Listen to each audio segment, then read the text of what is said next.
안녕하세요. 한림과학원입니다. 한림과학원에서는 2022년도 1학기를 맞이하여 디지털 인문학 특강을 진행하고 있습니다.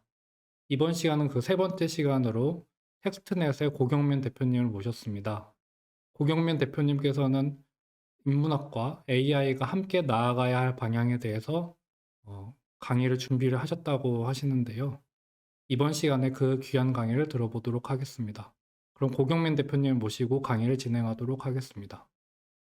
오늘 한림과학원 특강 같은 경우에는 주제는 AI다운 AI를 위한 인문학의 필요성을 주제로 잡았습니다. 그래서 저는 이 텍스넷이라는 서비스를 운영하고 있는 주식회사 스프링크의 고경민 대표라고 합니다. 네. 일단 오늘 그 내용은 크게 두 가지로 좀 전달을 드리고자 해요. 하나는 우리 인문학이 AI 산업에서 어떤 기능적으로 필요성을 갖고 있는지를 저희가 하는 일을 좀 설명을 드리면서 말씀을 드리고자 하고, 저희가 일은 열심히 하는데 결국 이제 방향성이 좀 많이 중요한 상황입니다. 그래서 인문학을 저희가 좀 찾아보니까 위키피디아를 보니까 조금 마음에 좀 와닿는 게 인간의 가치와 인간만이 지닌 자기 표현 능력을 바르게 이해하기 위한 인간의 사상과 문화에 관한 탐구 이렇게 되어 있는데 저희가 AI 시대에 특별히 이제 이런 철학적 필요 관점이 굉장히 중요한 것 같아요. 그래서 AI 산업에서는 어떻게 인문학의 필요성을 조명하고 있는가 요거를 이제 마지막 부분에 좀 말씀드릴 수 있도록 하겠습니다. 그래서 우선은 저희가 하는 일 먼저 좀 소개를 드려야 될 것 같아요. 저희의 어떤 포지션은 AI를 똑똑하게 하는 학습용 데이터를 만드는 회사입니다.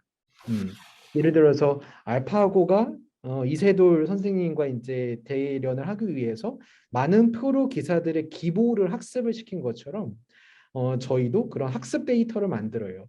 근데 저희가 집중하고 있는 것은 학습 데이터 중에 유독 저희는 텍스트만 하고 있습니다. 왜 텍스트만 하고 있냐는 표현을 하냐면은 대부분의 이런 AI 학습용 데이터를 만드는 곳이 이미지를 많이 만드시거든요. 이렇게 어떤 사진을 찍어서 우리 이성호 교수님의 요 배경을 제외하고 요 장면만 이렇게 눕기 딴다고 하거든요. 그런 일들을 많이 하는 이미지 영역이 많은데 저희는 텍스트만 하고 여기 보시면은 이 텍스트넷이라는 서비스를 주로 대기업 분들과 같이 일을 하고 있어요. 근데 저희가 2020년 4월부터 이 서비스를 했는데 어떻게 보면 좀 짧은 시간 안에 대기업 분들을 파트너를 모시게 될 수 있는 거는 특별히 이 고난도 텍스트를 저희가 가공하고 구축하기 때문입니다. 그래서 이 고난도가 무슨 의미를 하는지 간단히 샘플을 좀 보여드리려고 하는데요. 그래서 그 고난도 설계라는 게 뭔가 이렇게 보면은 여기 보시면은 뭐 열정적인 이런 단어들이 있잖아요. 근데 우리가 사람이 느낄 때 열정적인 말투는 읽으면은 알게 됩니다. 또는 대담함도 그렇고 사람이 이렇게 느끼는 암묵지를 어떻게 문장으로 표현하는가에 대해서 저희가 설계를 하는 거예요. 그래서 예를 들면은 열정적이라는 어떤 스타일을 어떤 언어 요소를 썼을 때 좀 열정적으로 느껴지나 그리고 대담함은 어떤 언어적 요소나 표현 방식을 써야 이런 거를 조금이라도 느낄 수 있느냐. 혹시 이런 어떤 언어학적인 터치가 없으면은 이제 쓰기 나름이 되거든요. 사람은 도, 본인들이 말을 하는 그 말투가 일관적인데 챗봇은 정해주지 않으면은 정말 그냥 문장 넣은 거 그대로 나가기 때문에 굉장히 위험한 부분도 있습니다. 그래서 이런 것들을 저희가 이제 하고 있는 상황이고요. 그래서 이런 고난도 텍스트라 하면은 실제 저희가 요거는 어떤 이제 금융 챗봇 회사와 할 때 이런 말씀을 쓰셨어요. 우리가 금융 회사니까 보수적인데 좀 젠틀했으면 좋겠어 말투가.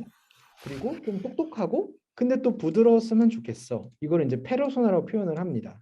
근데 여러분들도 드시면 알겠지만 젠틀하면서도 지적이면서도 부드러운 거를 다 만족하기가 굉장히 힘들고요. 또 젠틀한 거라는 느낌이 사람마다 생각하는 게 다 다르거든요. 근데 저희의 카운터 파트너는 이런 AI 회사이기 때문에 이제 딱 떨어지는 정량적으로 또는 수치화할 수 있고 측정할 수 있어야 평가할 수 있고 평가할 수 있어야 고도화를 할 수가 있잖아요. 그래서 이런 암묵지를 측정 가능 형식지로 바꾸는 행위 이거가 저희가 이제 설계를 하고 데이터를 구축하는 일이고요. 그래서 저희가 이제 젠틀하면 지적이면 부드러운 페르소나를 떠올려 봤을 때 이거는 영화 킹스맨의 이런 콜린 퍼스와 비슷한 것 같습니다라고 말을 드려서 조금 서로 간의 갭을 맞춰갖고 또 킹스맨의 콜린 퍼스를 떠올린 사람 그 사람마다 이미지도 다 다릅니다. 이런 것도 아까 보여드렸던 뭐 경어를 바꾼다든지 아니면 언어적 요소들을 여러 가지를 좀 건드리면서 저희가 우리 고객사가 생각하는 이런 콜린 퍼스의 이미지는 이런 정도구나를 이런 컨셉 기획부터 시나리오와 문체를 설계해서 데이터를 구현하고 있습니다. 네, 그래서 이런 고난도 설계 영역이라고 하면은 일반 데이터 업체들 뭐 보태 이런 고난도 설계를 할 수 있는 곳은 많이 없어요. 왜냐면 또 들으셨으면 알겠지만 여러 가지 인문학적 요소가 같이 섞여 들어야 되거든요. 이제 그러다 보니까 이제 저희만의 어떤 경쟁력이라고 해야 될까요? 그런 거를 저희가 갖고 있는 상황이고 어떻게 보면 그러면 어떤 시장에서 이런 거를 좀 원하느냐? 보통 대화형 AI 시장에서 저희가 많은 뭐 매출을 이제 이뤄내고 있고 보통 챗봇 또는 요새 콜봇이라고 하는 AI 스피커 같은 음성봇 이런 쪽으로 저희가 매출이 대부분 나고 있습니다. 근데 들으시면 알겠지만 이게 언어뿐만 아니고 결국에는 데이터 과학이 중요해요. 이 언어적인 요소들을 어떻게 데이터 관점에서 데이터로 만들어낼 것인가, 학습을 어떻게 효용성을 높일 것인가, 그리고 또 일부 굉장히 또 심리학이 굉장히 중요하거든요. 언어학적인 어떤 심상을 심리학적으로 풀어내는 또 역할도 필요합니다. 그래서 이게 단순하게 코딩을 해서 되는 게 아니구나. 이런 여러 가지 분야를 같이 아울러서 하는 게 이제 필요하구나. 그래서 저희가 고난도 설계 역량이다. 이렇게 표현을 하고 있습니다. 근데 사실 저희가 창업했을 때부터 이런 일을 한 건 아니에요. 어떤 대기업에서 기술로 한계가 있으니까 사람다움을 뭔가 이제 굉장히 컴사라고 하잖아요. 컴사 관점에서 사람다움을 뭔가 코딩할 수 없을까? 뭐 이런 연구를 좀 주제를 던져줘서 사실 저희의 오리진은 심리 상담이에요. 2015년도 벌써 7년이 넘었거든요. 맨 처음에 됐을 때는 심리 상담을 채팅으로 하는 것들을 했는데 이때 저희가 주목했던 건 뭐냐면은 똑같이 1시간 동안 상담 선생님이 상담을 했는데 A 상담사분들은 막 팬이 생기고 근데 B 상담사는 재결제도 안 이루어지는 거예요. 또 어떻게 똑같은 1시간 동안 동일한 주제로 대화를 해도 이렇게 유저들이 느낄 때 대화의 체감이 다를까? 그거를 저희가 대화를 분석을 하고 많은 연구를 상담 선생님들과 했었습니다. 그래서 이제 그런 연구 데이터가 있다 보니까 이게 실제 퍼블리케이션 된 논문이거든요. 이게 채팅 상담을 할 때 텍스트에서 만족도가 높고 또 실제 돈을 내는 상담을 할 때 그거가 결부되는 상담사의 언어 반응은 뭔가 이게 실제 저희가 연구를 많이 하다 보니까 이게 뭔가 심리 상담은 사람이 말하는 대화의 끝판왕인데 그거를 AI가 학습하면은 윤리적이기도 하고 굉장히 효용성이 높지 않을까 이런 식으로 좀 제안을 주셔서 그때부터 저희가 피보팅을 하게 됐고요. 그래서 저희의 어떤 핵심 역량은 이런 주관적인 인간성의 영역을 객관적인 디지털 영역으로 좀 바꾸기 위해서 이런 페르소나를 설계하는 역량이다라고 보고 있습니다. 그래서 예를 들어서 우리 이성우 교수님이 어떤 말투와 또 뉘앙스와 쓰는 단어와 또 문장 구성이나 이런 거가 일관성이 있거든요. 그런 기재, 강도, 빈도, 패턴을 규칙화하는 것을 이런 여러 가지 프레임워크를 통해서 하고 있습니다.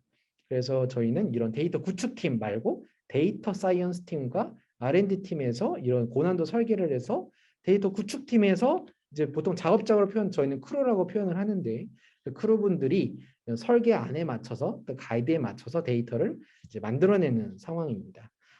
이런 식으로 저희가 일을 많이 하고 있는 일을 설명을 드렸고요. 타이밍적으로 근데 좀 중요한 시점에 있습니다, 현재.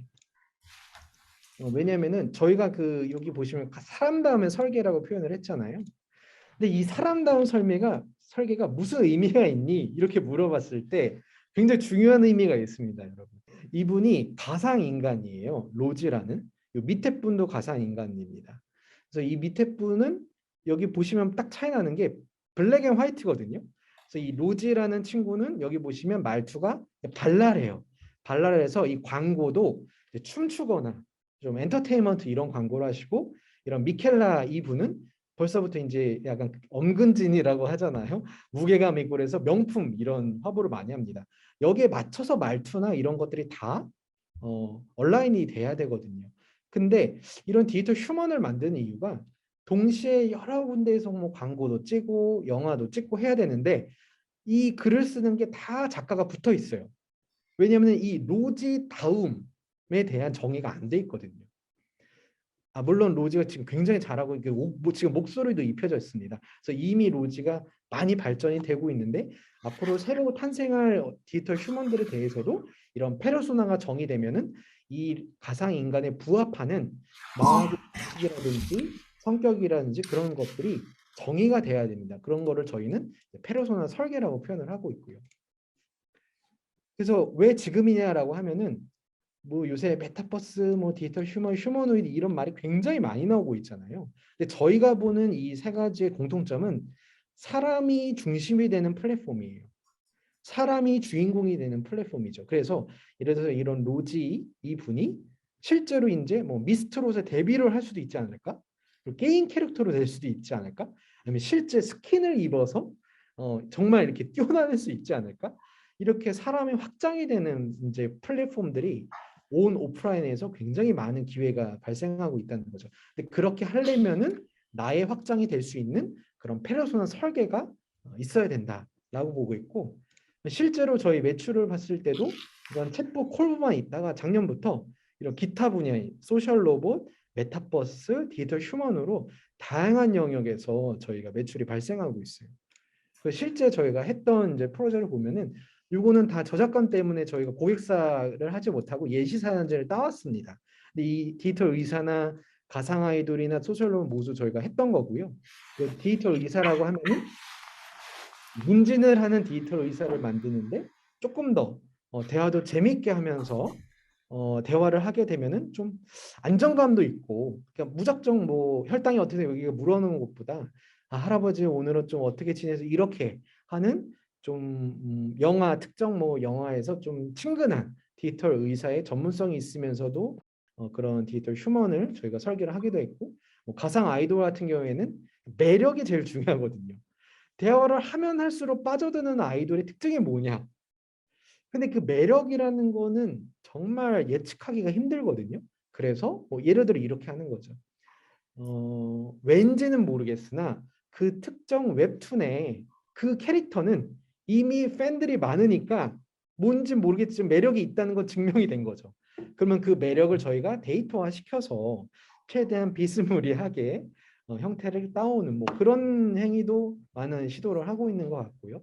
그래서 이렇게 저희가 하고 있는 일을 설명드렸고 또 이제 사람담의 설계 대한 부분도 이렇게 말씀을 좀 드린 상황이에요. 이게 예시를 좀 보여드리면은 좋을 것 같은데 그리고 이 소셜 로봇 같은 경우에는 요새 이제 로봇 같은 경우에 반려 로봇을 많이 만들고 있더라고요. 그래서 아빠들이 이제 자녀분들과 대화를 할 때 계속적으로 딸이 말을 걸을 때 대답해주기 힘들다. 그래서 조금 친근한 대화를 좀 많이 대신해 줄 수 있는 그런 로봇을 만들고 싶다라고 했을 때 이제 유아, 소아 대상 부모의 역할을 일부 대체할 수 있는 걸 했죠. 근데 이때는 저희가 음성도 같이 했어요. 그래서 보통 채팅으로 할 때랑 그 음성으로 할 때랑 또 완전히 다르거든요. 근데 동일하게 일단 텍스트로 해야 됩니다. 그래서 음성으로 할 때는 다른 것도 좀 고려를 해야 될 게 음성을 할 때는 말 빠르기부터 시작을 해서 대답을 들었을 때 얼마만큼 퍼스트 타임을 갖고 대답을 할 것인지 목소리는 당연히 해야 되고요. 또 이제 보통 리튼 랭귀지와 뭐 스포컨 랭귀지가 다르다고 하잖아요. 그래서 그런 구어체를 했을 경우에는 어떻게 이걸 해야 되는지 뭐 그런 것도 많이 했었고 또 여기 보시면은 유아 대상이잖아요. 그래서 아빠 나이가 유아한테 말을 할 때 또는 아빠 나이가 그냥 회사에서 말을 할 때 이런 톤앤 매너가 사회적 역할에 따라 다 달라집니다. 그리고 대화의 어떤 목적이나 또는 목표에 맞춰서 쓰는 단어라든지 그런 것도 다르고요. 또 이제 보통 한국어 교육을 하시는 분들도 저희 회사에 좀 계시는데 한국어 교육할 때도 외국인 분들이 자주 쓰는 문형이 또 말을 할 수 있는 레벨에 따라서 문항 구조나 복잡성이 달라지잖아요. 그것처럼 유아도 나이에 따라서 또 이게 쓸 수 있는 문형이 좀 달라져요. 그래서 굉장히 어떻게 보면은 뭐 컨스트레인 조건이라고 해야 될까요? 그런 조건들이 많이 있습니다.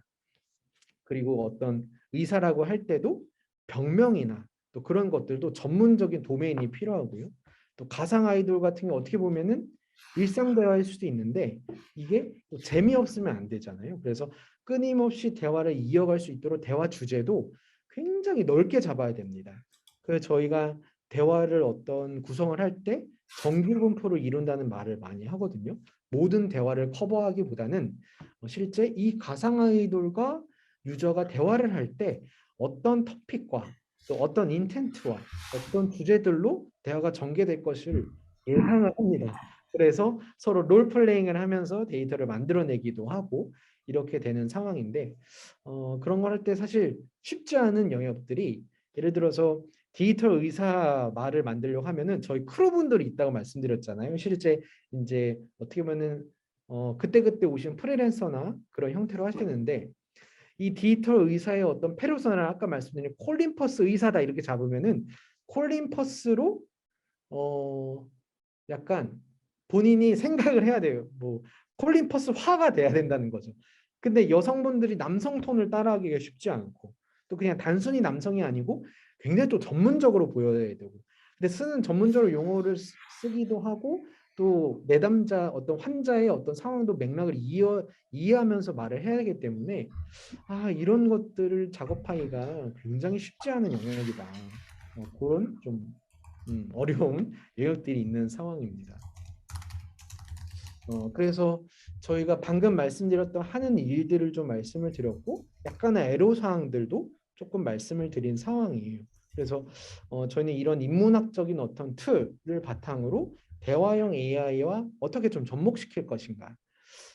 이 부분에 저희가 갖고 있는 하나의 아젠다는 스케일러빌리티를 어떻게 이제 확장성을 어떻게 가져갈 것인가. 아까 말씀드렸던 것처럼 전문성이 있는 의사를 그때그때 채용할 수는 없는 거잖아요.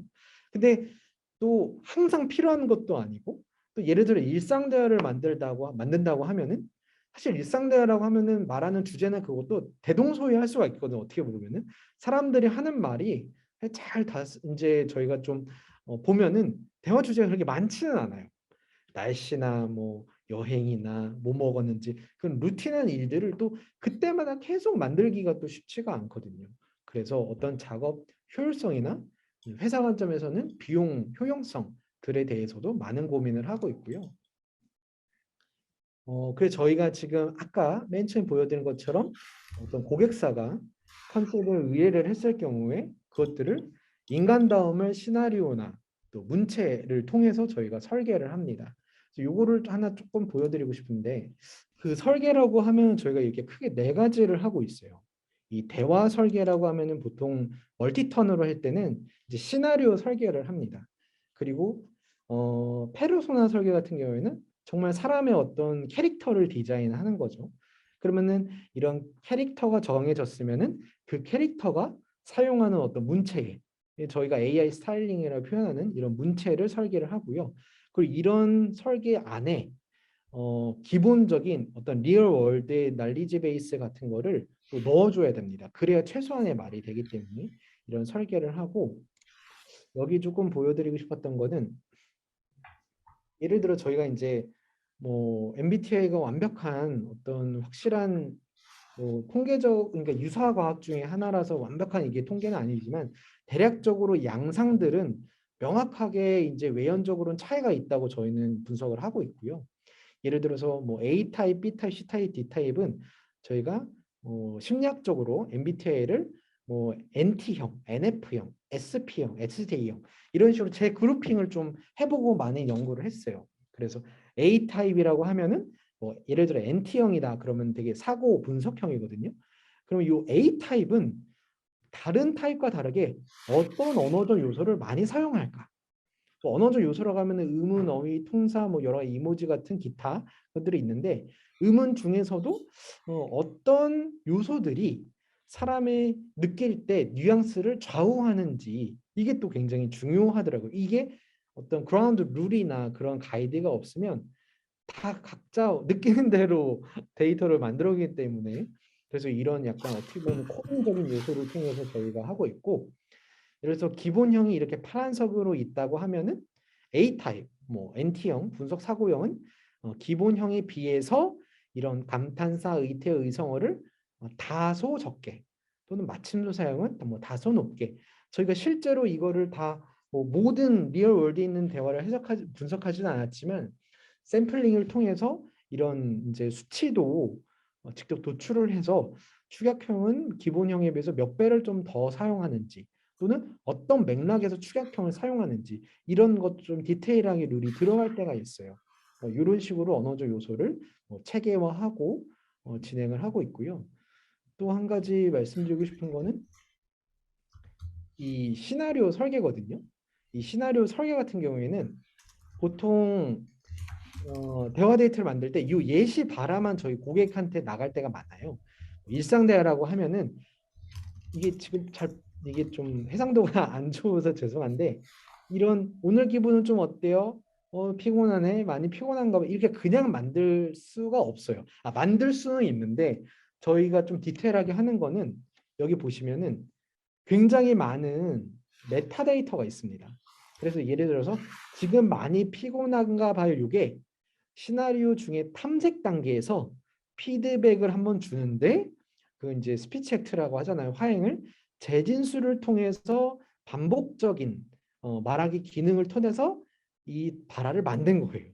왜냐면은 오늘 기분은 좀 어때요? 이거 한번 물어봤을 때 그 다음에 반응을 할 때가 좀 다양해야 챗봇도 다양한 챗봇에 반응을 할 수가 있거든요. 근데 그거를 생각나는 대로 하면은 이제 자기의 말하기 습관이 들어가기 때문에 이런 시나리오 소분류도 굉장히 다양하게 잡고 있습니다.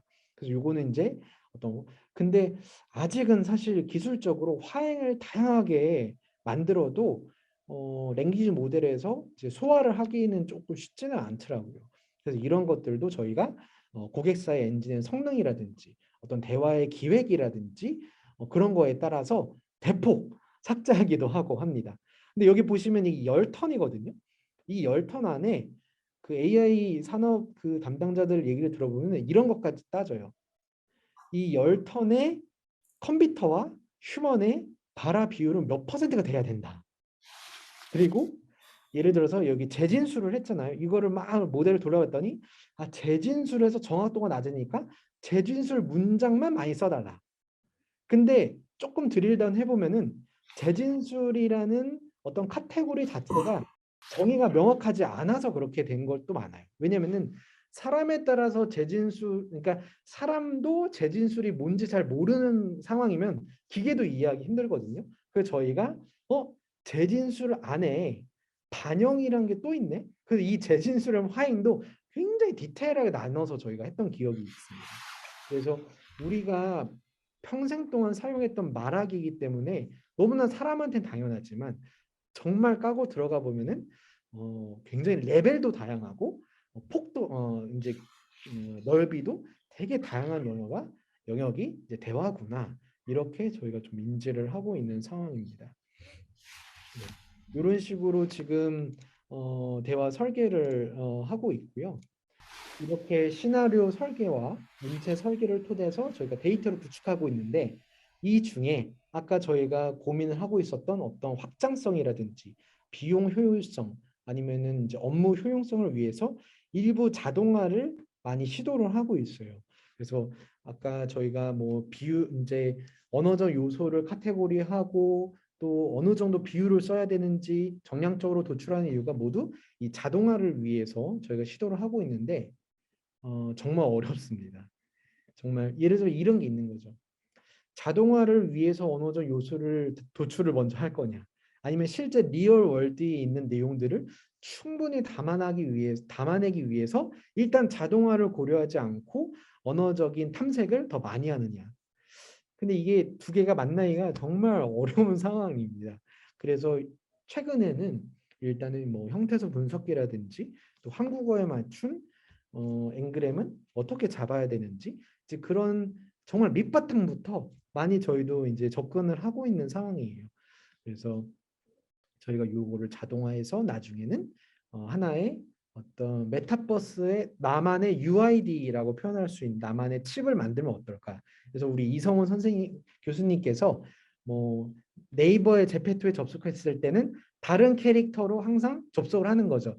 그리고 뭐 다른 뭐 이프렌드 접속을 할 때는 다른 아이디로 접속을 하고 실제로 메타버스 협의체에서 모든 메타버스가 동일하게 로그인을 할 수 있도록 그런 아이디 공유를 협의를 하고 있다는 저도 기사를 제가 정확히 아이디 공유인지 뭔지 모르겠지만 이렇게 다양한 부캐라고 하잖아요. 그 부캐들을 유지할 수 있도록 그걸 좀 얼라이언스를 잡아서 하려고 하고 있나 봐요. 이제 그럴 때에도 필요한 거겠죠. 그래서 사람다움을 뭔가 정량화해서 디지털 페르소나를 갖고 있을 수 있으려면은 이런 자동화가 굉장히 중요하겠다라고 저희는 보고 있는 상황이고요.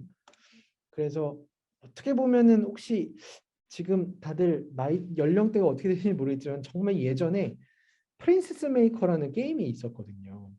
그래서 어떤 예를 들어서 공부를 많이 시키면은 내가 이제 키우는 공주가 교수님이 되기도 하고 아니면은 말타기를 많이 하면 승마 선생님이 되기도 하고 그런 사람을 이제 만드는 그런 게임이 있었는데 저희도 이런 식으로 내가 생각하는 부캐를 만들어 볼 수 있도록 스튜디오를 만드는 거죠.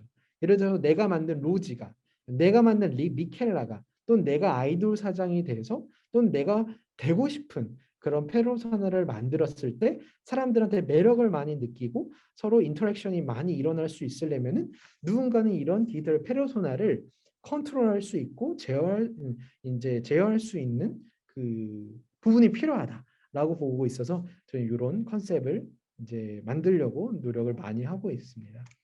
정리하면 저희가 크게 그런 AI를 페르소나를 만들 때는 이런 심리학적인 관점 그리고 이 심리학적인 관점을 토대로 언어학적인 관점으로 외연을 만들고 있다라고 보시면 좋고요. 여기 MBTI가 보면은 저희가 16가지인데 네 가지로 이렇게 잡고 있다가 6가지로 재그룹핑을 했어요. 그래서 이런 뭐 예를 들어 대담한 지휘관형은 어떤 언어적 요소들을 많이 쓰더라. 이게 뭐 100% 맞지는 않거든요. 그리고 사람에 따라서도 친한 사람, 그러니까 예를 들어서 ENTJ라고 하면은 뭐 항상 그 ENTJ가 그런 뭐 대담한 지휘관처럼 말을 하진 않거든요. 사람일 경우에는 그게 튀어나올 타이밍이 있고 맥락이 있고 정도가 다 다릅니다. 근데 그때를 잡는 것도 굉장히 힘들고 그 타이밍을 잡았다면은 그 ENTJ 스럼에 맞도록 딜리버리를 할 때 그 정도를 또 잘 잡아야 되거든요. 너무 과하면은 또 이거 이상한데 챗봇인데 이래 버리는 상황이기 때문에 굉장히 좀 어려운 영역으로 지금 하고 있는 상황이고요. 하지만 저희는 이거에 대해서 처음부터 다 만들면 어려우니까 이런 디폴트 페르소나를 어쨌든 좀 일부 갖고 있어요. 그래서 여기서 조금씩 이제 튜닝을 해가지고 이제 커스터마이징을 해나가고 있고 하지만 아직 많이 부족합니다. 아직 데이터도 좀 더 많이 저희가 만들어야 되고 해석도 해야 되고 이 6가지 그룹핑에서 또 바뀌어야 돼요. 그리고 또 고민인 거는 예를 들어서 아까 아빠 로봇을 만든다고 했을 때 우리 아빠의 페르소나는 이게 섞여야 돼요. 사려 깊은 조력가 형도 일부 있는데 사교적인 선생님도 일부 이게 있어야 되거든요. 그래서 뭐 사려 깊은 조력가 형은 5점 중에 한 3점을 넣고 또 사교적인 선생님은 5점 중에 한 2점을 넣고 이것도 사실 인간이라는 게 굉장히 입체적이잖아요. 그런 역동성도 여기에 넣어야 되는 상황이기 때문에 이게 사실 사람을 이렇게 코딩하듯이 하는 게 가능한가에 대해서 저희도 하면서 많은 고민을 하고 있지만 누군가는 해야 되는 영역이기 때문에 저희가 인문학이라는 굉장히 중요한 툴을 토대로 한창 도전을 하고 있다. 이렇게 해석해 주시면 좋을 것 같아요. 그래서 이런 그리고 방금 말씀드린 건 언어적 요소고 그리고 이런 대화 시나리오 같은 경우에도 정말 쉽지가 않습니다. 예를 들어서 여기 저희가 태그박스라고 써놨는데 이런 것도 있더라고요. 예를 들어서 ENTJ는 대화를 할 때 주로 선호하는 대화 전개 방식이 따로 있습니다. 그래서 어떤 사람은 두서없이 막 던지는 사람이 있잖아요. 근데 어떤 사람은 결론만 얘기하는 사람이 있고 그러니까 미괄식이 있고 두괄식이 있고 그렇지 않고 다양하게 또 섞는 사람도 있고 근데 목적이나 목표에 따라서 또 써야 되는 부분도 있거든요. 그래서 그런 것들을 시나리오도 다 성향이나 목표에 따라서 설계를 해야 됩니다. 아, 이런 관점에서도 저희가 또 갖고 있는 또 도전 과제는 뭐냐면 혹시 그 초거대 모델 많이 들어보셨나요? GPT-3라든지 요새 그 트랜스포머라는 그러니까 굉장히 많은 데이터를 사전 학습을 시켜서 그런 이제 네 그런 초거대 모델 프리트레이닝 시키는 사전 학습 모델들이 있는데 한편에서는 그런 얘기도 있어요. 아니 이게 기술이 발전되면은 다 자동화돼서 이런 거를 다 사람이 하지 않아도 다 커버가 될 텐데 이렇게 사람이 한 땀 한 땀 하는 건 한계가 있는 거 아닌가? 이제 그 부분에 대해서는 저희는 어떻게 생각을 하냐면은 저희는 약간 탑다운으로 내려간다면은 이런 딥러닝 같은 경우에는 어떤 귀납적으로 데이터를 일단 많이 학습시켜서 히든 레이어라고 하잖아요. 설명이 불가능한 왜 되는지 모르겠지 일단 된다. 이렇게 바텀업으로 올라오면은 이 두 가지가 같이 만나야 된다고 생각을 해요. 그 만나야 돼, 이 만날 때 이 탑다운을 내려갈 때 굉장히 중요한 역할을 하는 게 저는 인문학이라고 생각을 합니다. 그 얘기를 좀 벌써 마지막으로 좀 드리고 싶은데 인문학의 지금까지 제가 말씀드린 거는 인문학의 어떤 기능적인 얘기들을 많이 드렸어요. 근데 지금 저희가 말씀드렸지만 저희 같은 회사가 만든 문장들이 사람들한테 나가는 거거든요. 사실 굉장히 중요할 수도 있고 영향을 많이 미칠 수 있다고 생각을 합니다.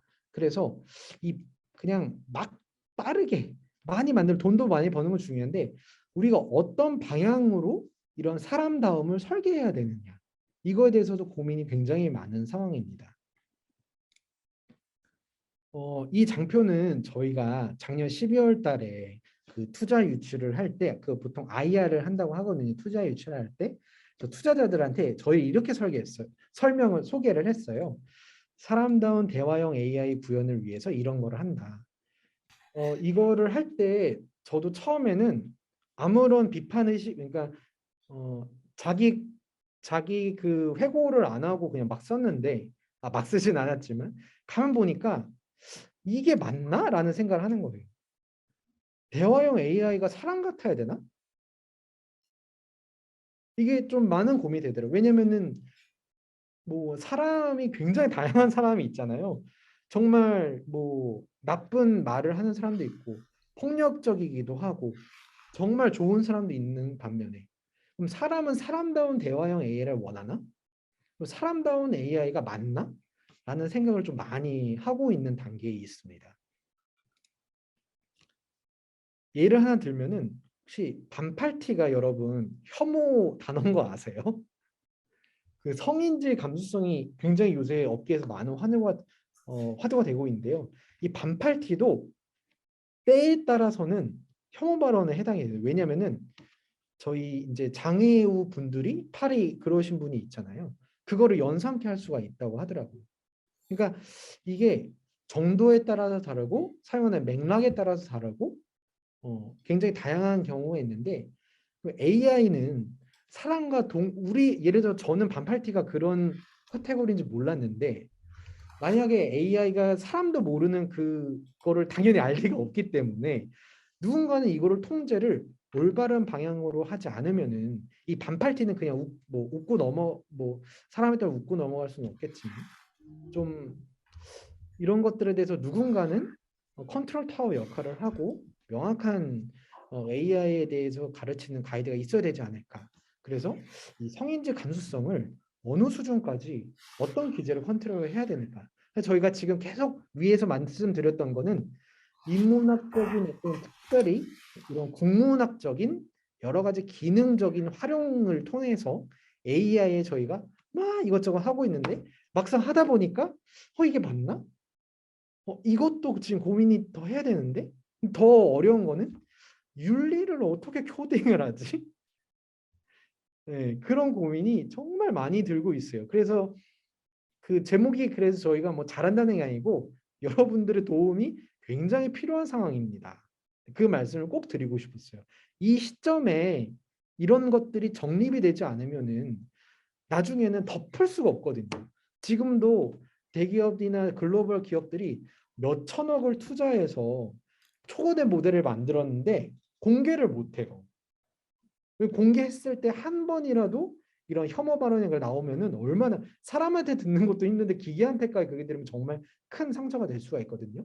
그래서 애초에 설계할 때 그리고 더 시장이 정말 이제 컨트롤하지 못하는 순간으로 막 퍼지기 전에 지금의 다 같이 이 고민이 굉장히 중요한 시점이다. 그래서 저희가 이런 고민을 하고 있습니다. 이건 직업 윤리기도 한 것 같고요. 이 정체성을 확립하는 게 굉장히 중요하다라고 보고 있어요. 이 정체성은 AI 다움이 무엇이어야 될까? AI는 사람에 대해서 그러니까 상대적으로 봤을 때 그냥 AI만 보는 게 아니고 사람에게 맞는 AI는 뭔가. 그래서 우리가 사람다운 AI 이렇게 얘기하는 게 아니고 AI다운 AI가 뭔지에 대한 정체성을 확립하는 게 너무너무 중요한 것 같다는 생각을 하고 있습니다. 그래서 가장 빠르고 일단 완벽하게 만들었어가 아니고 우리가 꼭 가야 하는 유일한 길을 우리가 찾아야 되고 그거를 어떤 엔지니어링 파트만 고민한 게 아니고 또 인문학도 엔지니어링 고민하지 않고 이렇게 가는 것도 아니고 다 같이 해야 되거든요. 근데 저희 회사 저희가 조그만 회사지만 저희 회사만 보더라도 데이터 사이언스 하시는 분 관점, 또 인문학적 관점, 아니면 또 다른 심리학적 관점이 다 달라요. 그런 뮤추얼 파트너가 돼서 누군가는 이 중심을 잡고 가야 됩니다. 그래서 이거는 저희 어떤 중장기적인 목표고요. 인문학이 굉장히 효용성이 높거든요. 기능적인 효용성을 또 끌어올리고 또 방금 말씀드린 정체성에 부합하는 목적성을 방향을 잘 찾고 또 다 어쨌든 우리 인문학도들이 저는 물리학을 전공했지만 우리 인문학도 분들이 인문학도 분들의 손을 거쳐서 나가는 언어들이 결국에는 이제 글로벌이 다 브로드캐스팅이 될 수 있는 환경이다. 그렇기 때문에 더 조심스럽고 신중하고 하지만 늦지 않게 이런 개념을 갖고 각자 할 수 있는 분야에서 소통을 해야 된다. 그러면서 성장도 할 수 있는 타이밍이 왔다. 물론 지금 뭐 여러 가지 또 매크로 환경이 좋지는 않지만 누군가는 계속 이거를 잡고 가야 되거든요. 그래서 이런 것들이 굉장히 필요하고 또 기능적인 거는 뭐 두말할 것도 없고 굉장히 중요하다는 말씀을 좀 드리려고 했습니다. 마지막 장표고요. 그래서 저희가 요거는 시리즈 A고요. 저희가 또 다음 투자 라운드는 그래서 이런 사람다운 대화형 AI 구현이 아니고 AI다운 AI를 저희가 정체성 확립이 되고 그거를 디지털화 시켜서 전 세계의 사람을 좀 이롭게 하면 사람에게 정말 필요한 AI를 기술적으로 구현할 수 있는 그런 회사가 되는 거를 중장기적으로 지금 삼고 있는 상황입니다. 네. 네, 일단 여기까지 좀 준비한 자료 발표는 좀 마치도록 하겠습니다. 네, 고경면 대표님의 강의 잘 들었습니다. 이번 강의를 통해서 AI 시대의 인문학의 위치를 확인할 수 있는 아주 귀한 시간이었습니다. 다음 시간도 역시 디지털 인문학 특강이 이어집니다. 다음 시간은 5월 27일 오후 3시에 특강이 있습니다. 한국학중앙연구원의 이현주 선생님을 모시고 한글 편집 데이터베이스를 확인하는 시간을 갖도록 하겠습니다. 한중현에서 오랫동안 한글 편집 데이터베이스를 모으는 작업을 했는데 이번 특강을 통해 그 현황을 확인하는 시간이 될 것으로 기대합니다. 그럼 다음 시간 때 뵙겠습니다. 감사합니다.